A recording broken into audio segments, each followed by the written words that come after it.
I always had an affinity for partying, as any teenager does. And, I was going to boarding school, and, you get to boarding school and it's a very affluent environment. And on the weekends, these kids had a hankering to get out of the woods and get out of their dorms and go to the city. So yeah, I was the facilitator on that front. I was Mr. Entertainment in high school. It was great, and everyone appreciated that I was able to get them into these places that had so much red tape around them as teenagers. And once I graduated high school, it was kind of the only thing that I knew, not the only thing I knew how to do, but the thing I knew how to do best, entertain people and take them to places where they can have a lot of fun. As an incoming freshman at Pace University, which by the way, I only attended for 4 days, I made sure to meet every freshman that seemed like they would want to go out to a club that I physically could in that short span of time. Fast forward to, that fall, it had been a couple months and the promoting was going well and the clubs were liking it, and people were having fun, and I had made a name for myself. And I ended up meeting this DJ who also had a bit of a following, and he was an entrepreneur from Chicago going to NYU Stern. And yeah, we teamed up and I would promote his DJ sets, and my clients liked what he played, so that worked out well. And so we did that for a while and finally had the idea, maybe we should actually just take an entire venue, lay out some capital, and reap the benefits of running the club for the night. We decided to name it Posh, and our events were doing great, and that went on for a while, and I don't know, it kind of petered out, and we went our separate ways. And from that point on, the entrepreneurial spirit had been instilled in me, and so I wasn't going to stop there. And 6 months went by, and my original co-founder ended up coming back to me, and he had brought on another technical co-founder who would end up building out the platform that was the ticketing platform that ended up becoming Posh. And there was always a need for that, because even when we were throwing the parties, the platforms that we were using were taking massive fees and not providing us any value. So it was a fair bit of a no-brainer in that sense to release that product. And they reapproached me and just said, how can you provide value here? You did it when we were a hospitality company. We don't see why you can't do it in the same industry, just now it's a tech platform. So, the timing was good and everything was going well, and COVID was mounting, so the clock was ticking, and the user base in New York was growing quickly, but nowhere near as quickly as it would in the future or needed to. So what ended up happening was kind of huddled together and realized that the free state of Florida was going to be the least affected by this massive pandemic, and probably the best place for us to grow a nightlife technology company. We ended up moving down there in, I think it was September of 2020, and we kind of just realized that we should do what we do best and start off by throwing events again. So we put our heads together and decided that, New Year's and Christmas time was the easiest time to throw an event. The demand to go to parties on New Year's is always very high, so we capitalized on that, had a first successful party, and from there on it was kind of just a weekly thing, and it went very well. And we were there for 6 months, and we had 10x'd our user base. And the month before we left Miami, we had finally hit $1 million in ticket revenue processed, which was a big milestone for us. So after that, we just moved back to New York, got an office in Soho, really did a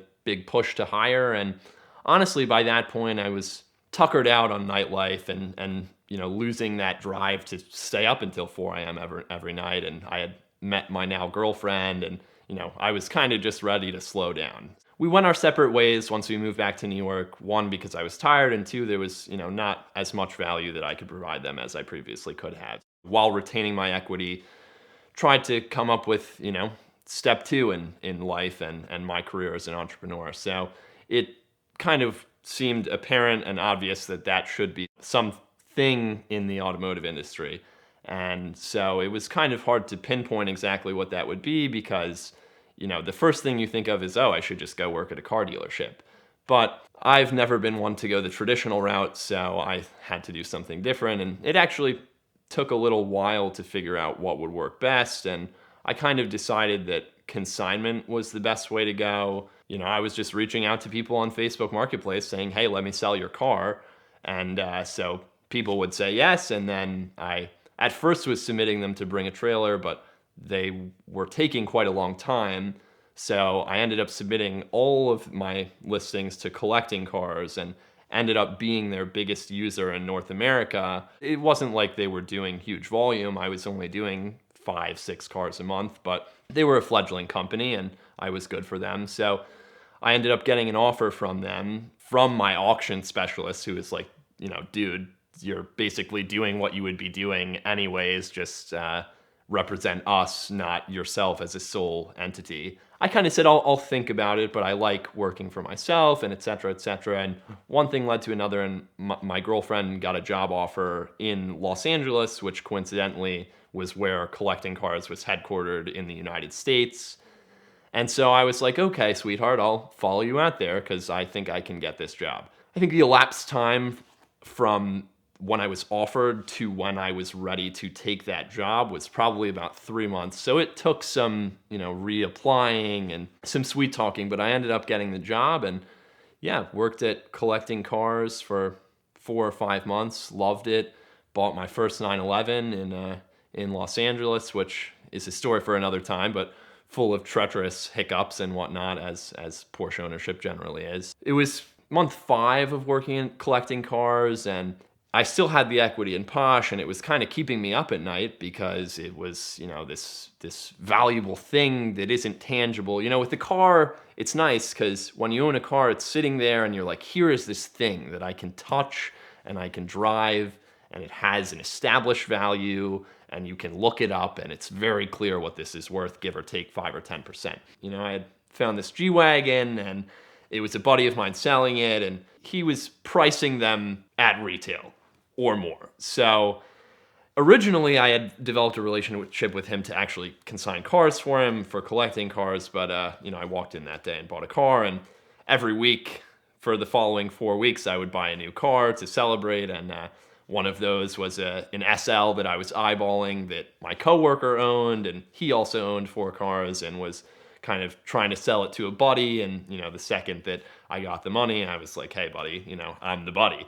So that worked out well, and, it was smooth sailing, and it's not like I quit the job, like most people would when they have a windfall like that. I wanted to stick around and see it through, but unfortunately, tough times fell on the US operations for CC, and we were just kind of treading water, and our competitors were always growing, but we were kind of just sticking at the status quo. Not that I was surprised, but the execs at Collecting Cars decided that it was time to pull out of the US. So that left me jobless with a bunch of cars, and honestly, I'm a little bit thankful for that situation, because I think if it hadn't been for that, I wouldn't have started the 2 businesses that I've started today, one of which is the consignment, which, I was doing beforehand anyways, just now I am doing it right, and I've got a track record, and, I'm an industry insider, whatever that means, and on top of that, I'm doing a small boutique storage business in Palm Beach. Like any entrepreneurial endeavor, there is never a straightforward path, and, you can listen to whoever you want, but everyone's experience is different. The opportunities you're presented with are different. So it really just ends up, play the cards that you've got, and if you play them right, you can get to somewhere where you want to be. And really my advice to any young entrepreneur starting out in the automotive industry would just be, don't ever say no. If there's a situation where you're, presented with an opportunity, even if it's halfway across the country, say yes and deal with the repercussions later. Right now, I need you to check out Auto Tempest at the link in the description below to find whatever car you're searching for. They make car trek possible, and they've been a supporter of VINwiki for the last 4 years. So please check them out now to find your next car and support them for supporting us.